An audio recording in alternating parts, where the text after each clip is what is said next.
अस्सलाम वालेकुम स्टूडेंट्स। आज हम diagnostic test for nervous disorder के नाम से जो है वो अपना टॉपिक स्टार्ट करते हैं। तो डायग्नोस्टिक टेस्ट क्या होते हैं कि कोई भी अगर नर्वस डिसऑर्डर है तो आप ये जानना चाह रहे हैं कि वो है या नहीं है, तो उसको डायग्नोज करने के लिए यानी उसकी तशखीस करने के लिए हम इन टेस्ट को यूज़ करते हैं। तो ये टेस्ट जो हैं कई टेस्ट इसके अंदर हमारे पास प्रेजेंट होते हैं और ये नर्वस डिसऑर्डर्स को जो है वो उनको डायग्नोज करने के लिए इनको डिवाइस किया गया है। और जो हमने डिस्कस करने हैं वो तीन हैं, EEG, CT स्कैन और फिर MRI। इन तीनों को हम वन बाय वन जो है डिस्कस करेंगे। सबसे पहले इलेक्ट्रोएन्सेफलोग्राफी, EEG जिसको हम कहते हैं। तो इसमें होता क्या है कि न्यूरॉन्स जो हमारे होते हैं ना, जो हमारी सेरिब्रल कॉर्टेक्स के अंदर है, वो क्या होता है कि वो मुसलसल जो है इलेक्ट्रिकल एक्टिविटी जो है उसको जनरेट करते रहते हैं। अब ये जो एक्टिविटी है इसको इलेक्ट्रोड्स जो होती हैं उनके ज़रिए से जो है वो रिकॉर्ड किया जाता है। हम क्या करते हैं कि जो इलेक्ट्रोड्स होती हैं उनको स्कैल्प के ऊपर यानी कि जो सर की जो है ना, जो आप जिल्द समझ लें, उसके ऊपर प्रिसाइज लोकेशंस होती हैं, वहाँ पर हम उन्हें क्या करते हैं, हम उसको अटैच कर देते हैं। और उसकी हेल्प से क्या होगा कि इलेक्ट्रोएन्सेफलोग्राम जो है वो उसको बनाया जाता है। यानी जब आप अटैच करेंगे तो जो है इलेक्ट्रोएन्सेफलोग्राम जो है वो बन जाएगा। इस टेक्निक को इलेक्ट्रोएन्सेफलोग्राफी यानी EEG कहते हैं। और EEG पैटर्न जो है इसको हम कॉमनली अगर आप जानना चाहें कि इसको कॉमन नेम क्या है तो हम उनको ब्रेन वेव्स कहते हैं। तो ये आप देख सकते हैं कि ये आपको दिखाया हुआ है EEG। तो ये वो पर्सन है, तो आप ये देख सकते हैं, ये देखें, ये है, ये है, ये है। तो इलेक्ट्रोड्स जो हैं वो क्या होती हैं कि स्पेसिफिक लोकेशंस जो हैं उनके ऊपर क्या होता है कि उनको क्या अटैच कर दिया जाता है। और जब ये अटैच होंगी तो ये मैयर जो है ना उसकी ब्रेन एक्टिविटी को मैयर करना शुरू कर देंगी। तो ये रिजल्ट्स आप देख सकते हैं कि ये एक पर्सन है, तो ये सीयर जो है इसका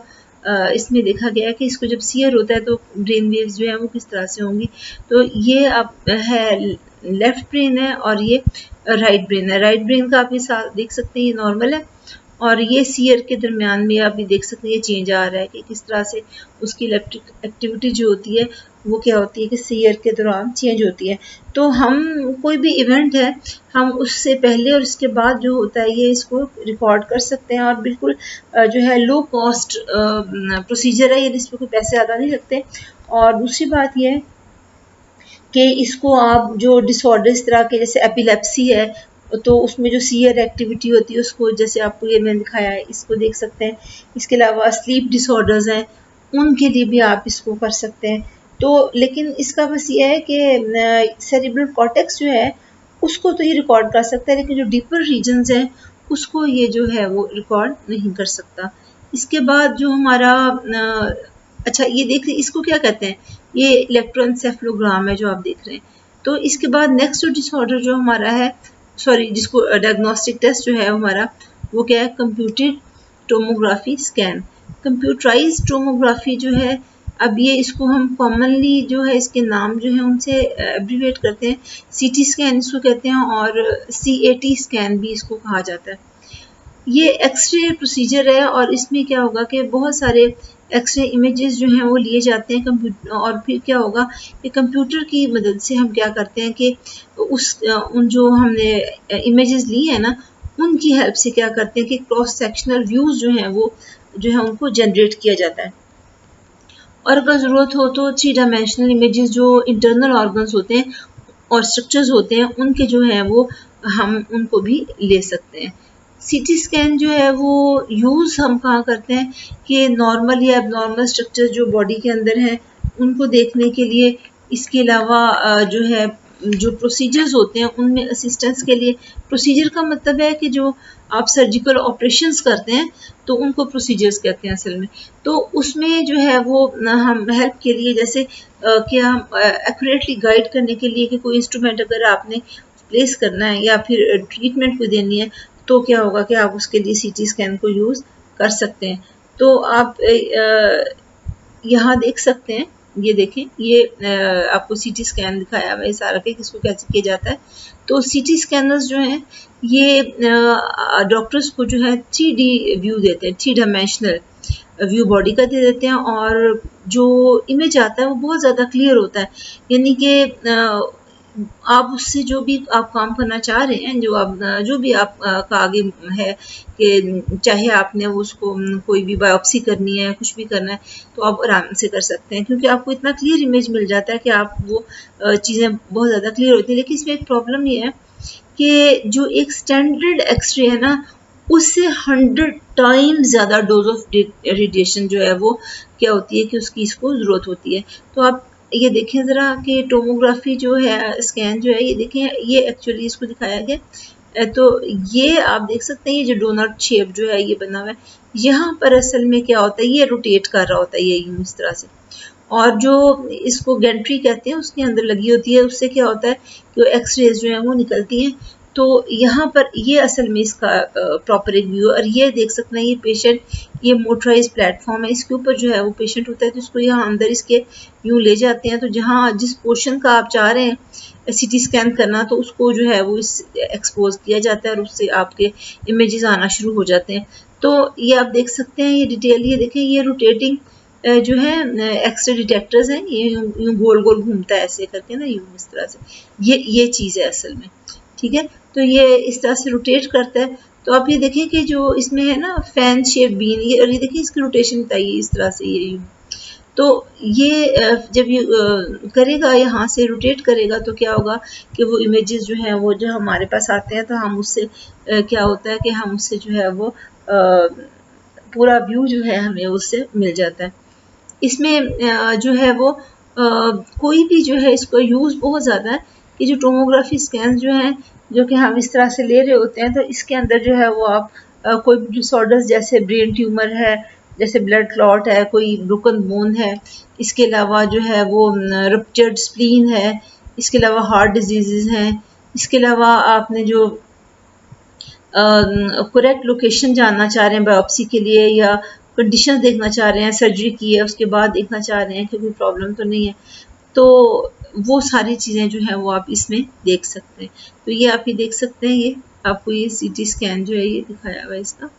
तो इसके बाद जो है वो नेक्स्ट डिसऑर्डर जो है वो क्या है, सॉरी डायग्नोस्टिक टेस्ट जो है वो क्या है, that is magnetic resonance imaging, इसको MRI भी कहते हैं, मैग्नेटिक रेजोनेंस इमेजिंग, और इसको MRI भी कहते हैं। तो MRI स्कैन जो है वो असल में एक रेडियोलॉजी टेक्निक है, और ये जो यूज़ करती है वो 3 चीज़ों की ज़रूरत होती है इसमें, मैग्नेटिज्म और रेडियो वेव्स और फिर कंप्यूटर। कंप्यूटर जो है वो क्या करेगा कि वो जो इमेजेस आ रहे होते हैं तो उनको जो है वो उन पे वर्किंग करता है, तो इमेजेस जो प्रोड्यूस हो रहे हैं उनको फिर हम यूज़ कर लेते हैं, जो भी आपका हार्ट डिजीज़ देखना चाह रहे हैं, ब्लड क्लॉट देखना, जो भी देखना चाह रहे हैं उसमें आप उसको इस्तेमाल कर लेंगे। MRI स्कैनर जो है वो असल में एक ट्यूब होती है, और उसके इर्द क्या होता है, एक बड़ा सा सर्कुलर मैग्नेट लगा होता है। पेशेंट जो है उसको हम क्या करते हैं, मूवेबल बेड होता है उसके ऊपर क्या करते हैं, उसको प्लेस कर देते हैं और उसको इंसर्ट कर देते हैं मैग्नेट के अंदर। पेशेंट जो है फिर क्या होगा कि क्योंकि इतना बड़ा मैग्नेट जो है, तो क्या होगा कि वो जो पेशेंट जो है वो एक्सपोज किसको हो जाता है, स्ट्रॉन्ग मैग्नेटिक फील्ड जो है उसको। अब इसमें याद है कि इसका नुकसान कोई नहीं है, और इसके अलावा दूसरी चीज़ क्या है, 2 चीज़ें हैं ना, बीम ऑफ रेडियो वेव्स, तो दोनों का ही कोई मतलब आप समझे साइड इफेक्ट है, नुकसान नहीं होता। तो इन दोनों चीज़ों को वो क्या होता है, वो एक्सपोज हो जाता है। अब जो रिसीव्ड इंफॉर्मेशन होगी, तीसरा काम जिसने करना है, तो जो रिसीव्ड इंफॉर्मेशन होती है उसको कंप्यूटर क्या करता है, उसको प्रोसेस करता है, और जो इमेज जो होगा वो फिर क्या होगा, वो प्रोड्यूस हो जाएगा। और इमेज और जो उसकी जो रेजोल्यूशन MRI की होती है वो बहुत डिटेल्ड होती है, और आप उसको छोटी छोटी चेंजेस जो कि स्ट्रक्चर्स के अंदर बॉडी में हो रही होती हैं, उसके लिए आप क्या कर सकते हैं कि आप उसको यूज़ कर सकते हैं। जैसे कि आप कोई ब्लीडिंग ब्रेन में देखना चाह रहे हैं, तो या ब्रेन चेंजेस जो हैं कोई भी आ रही हैं, प्रॉब्लम ऐसी आ रही हैं, या जो है वो हर्निएटेड जो है डिस्क है उसको देखना चाह रहे हैं, इंजरीज हैं कोई बॉडी के अंदर उनको देखना चाह रहे हैं, तो आप जो है वो क्या कर सकते हैं कि वो आप इसको इसमें यूज़ इसमें कर सकते हैं। हाँ, ये इसमें एक मसला होता है, नॉइज़ी बड़ा होता है, तो उसके लिए जो है वो जो पेशेंट होता है उसको ईयर प्लग्स लगा दी जाते हैं ताकि उसको जो है वो इतनी आवाज़ ना आए। तो बिल्कुल ये देखें ज़रा, ये बिल्कुल ये ना हमने MRI आप देख भी सकते हैं, हम लिखा हुआ है MRI के अंदर कट अवे, इसको यूं यहाँ से कट करके दिखाया, असल में ये एक ट्यूब है, बिल्कुल इस तरह से सर्कुलर ट्यूब, ये देख रहे हैं ये चीज़, ये बिल्कुल ट्यूब है, यहाँ से उसको ओपन करके दिखाया है आपको कि ताकि आपको नज़र आ जाए उसके अंदर क्या क्या चीज़ें, तो इसलिए इसको कट करके दिखाया है, अदरवाइज ये एक ट्यूब ही है। तो ये आप ये देख सकते हैं इसके अंदर ये रेडियो फ्रिक्वेंसी कॉयल है कि जिसमें से रेडियो वेव्स प्रोड्यूस होंगी, फिर ये देख सकते हैं ये मैग्नेट है, ये स्कैनर लगा हुआ है, और जो है ये पेशेंट टेबल है जिसके ऊपर पेशेंट को लिटाया है, तो इसके अंदर यूं करके ऐसे ये मूव कर जाता है इसके साथ ही। तो यहाँ से जिस वक्त मैग्नेट जो है मैग्नेटिक फील्ड जो है उस क्रिएट करेगा, और उसके अलावा जो रेडियो वेव्स जो हैं वो ये कॉइल जो है ये जनरेट करती है, तो जिसकी वजह से क्या होगा कि इमेजिंग जो है वो आपको मिल जाती है। और कंप्यूटर क्या करेगा कि कंप्यूटर जो है वो आपका जो है वो इमेज जो है वो बनाने में हेल्प करेगा, प्रोड्यूस करने में, यानी कि जो रिसीव्ड इंफॉर्मेशन है उसको कंप्यूटर का क्या काम है, उसको प्रोसेस करेगा और वो क्या करेगा कि जो चेंजेस जो है वो स्ट्रक्चर्स के अंदर कोई भी अगर आई हैं तो वो आपको डिटेल जो है वो आपको व्यू जो है उसका वो मिल जाता है। यानी कि जो MRI का फ़ायदा क्या होता है कि जो टाइनी चेंजेस जो स्ट्रक्चर्स जो हैं बॉडी के अंदर उनमें आ रही होती है उनको भी डिटेक्ट कर लेता है। तो CT स्कैन जो हमने पहले बात की वो डोनट शेप्ड एक्सरे मशीन थी, और स्कैनर जिसको हम क्या कहते हैं टोमोग्राफ कहते हैं, वो एक्सरे इमेजेस, ये मैं डू यू नो आपको बता रही हूँ। तो डिड यू नो जो आपका नीचे दिया होता है ना आपका इन्फॉर्मेशन, वो बता रही हूँ आपको। तो उसमें अब क्या होगा कि एक्सरे इमेजेस जो है वो डिफरेंट एंगल से ले लेता है, और ये इमेजेस जो होते हैं ये क्या होगा कंप्यूटर उनको प्रोसेस करके क्रॉस सेक्शनल जो पिक्चर्स जो हैं बॉडी की वो क्या आती है कि वो हमें मिल जाती हैं। अब इनमें से हर एक पिक्चर्स में से क्या होगा कि जो बॉडी जो है वो एक्सरे स्लाइस के तौर पे आपको नज़र आती है, और उसको फिर हम क्या करते हैं फिल्म के ऊपर रिकॉर्ड कर लेते हैं, और रिकॉर्डेड इमेज जो है उसको हम क्या कहते हैं टोमोग्राम कह देते हैं। इसके बाद आपका एक और इंफॉर्मेशन दी हुई है, ये है आपका स्किल्स जो है इंटरप्रेटिंग एंड कम्युनिकेशन में कि conceptualise the activity of brain as an electrical activity which can be recorded using magnet and tomography. तो ये इसके बारे में डिटेल है। तो साइंटिस्ट जो है उन्होंने अटेम्प्ट काम क्या किया कि जो इलेक्ट्रिकल एक्टिविटी है उसको कॉन्सेप्चुलाइज किया, यानी कि जो ब्रेन जो इलेक्ट्रिकल एक्टिविटी शो कर रहा था उसको कंसेप्चुलाइज किया कि वो होती क्या है कि जो एक्चुअली जो ब्रेन के अंदर मेंटल प्रोसेस हो रहे होते हैं वो उसको जाहिर करती है। तो रिसेंट एडवांसेस जो हैं हमारे बीच कंप्यूटर सॉफ्टवेयर में हुई हैं, हार्डवेयर में हुई हैं, तो इससे अब हमारे लिए पॉसिबल क्या हो गया कि हम क्या कर सकते हैं कि सैंपल जो है हम कर सकते हैं इलेक्ट्रिकल इंफॉर्मेशन को, और डिफरेंट रेडियोलॉजिकल टेक्निक्स जो हैं इसमें हम यूज़ कर सकते हैं, जैसे CT स्कैन है, MRI है और EEG है, इनको हम यूज़ करते हैं। तो इस तरह से ये टेक्निक्स जो है वो हमारे लिए क्या है कि वो काफ़ी ब्रेन डिसऑर्डर्स को डायग्नोज करने के लिए बहुत यूज़फुल हो गई हैं। जो इसके अलावा एक और इन्फॉर्मेशन है, compare EEG of a brain of sleeping human with that of fully awake individual. मैंने जो आपको दिखाई थी वो सीयर एक्टिविटी के दौरान ली गई थी। अब जो हम देख रहे हैं वो क्या है कि जब आप सोए हैं या आप जागे हैं उस दौरान क्या होगा, तो जिस वक्त आप जाग रहे होते हैं ना तो उस वक्त होता क्या है, उस वक्त ये होता है कि जो हमारा ब्रेन है ना वो अल्फा और बीटा एक्टिविटीज उन्हें कहते हैं वो एक्सपीरियंस कर रहा होता है। अल्फा एक्टिविटीज जो होती हैं वो क्या होती हैं कि उनमें मीडियम फ्रीक्वेंसी वेव्स होती हैं, और जो बीटा एक्टिविटीज होती हैं उनमें क्या होता है कि इरेगुलर लो एम्पलीट्यूड जो है एम्पलीट्यूड वेव्स होती हैं कि जो कि प्रेजेंट होती हैं कि जिस वक्त आप बहुत अलर्ट होते हैं, अटेंटिव होते हैं, उस वक्त बीटा एक्टिविटीज़ जो हैं वो प्रेजेंट होती हैं। अब क्या होगा, अब तो हमने ये बात कर ली ना कि जब आप अलर्ट है तो अल्फा एंड बीटा एक्टिविटीज़ हैं, लेकिन जिस वक्त आपको नींद आने लग जाती है, आप ड्राउजी हो जाते हैं, तो क्या होगा कि ब्रेन एक्सपीरियंस क्या करता है थीटा एक्टिविटीज़ को, और ये एक्चुअली क्या होती है, ये जो स्टेज जिसकी मैं बात कर रही हूँ ये ट्रांजिशन स्टेट है between wakefulness and sleep transition क्या होती है, जब एक चीज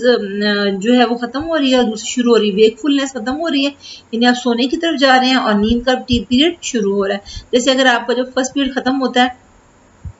और दूसरा शुरू होता है तो उसके दरमियान में जो आपकी लैप्स आती है ना, वो ट्रांजिशन होती है। तो अब ये है कि ट्रांजिशन है वेकफुलनेस और स्लीप के दरमियान में।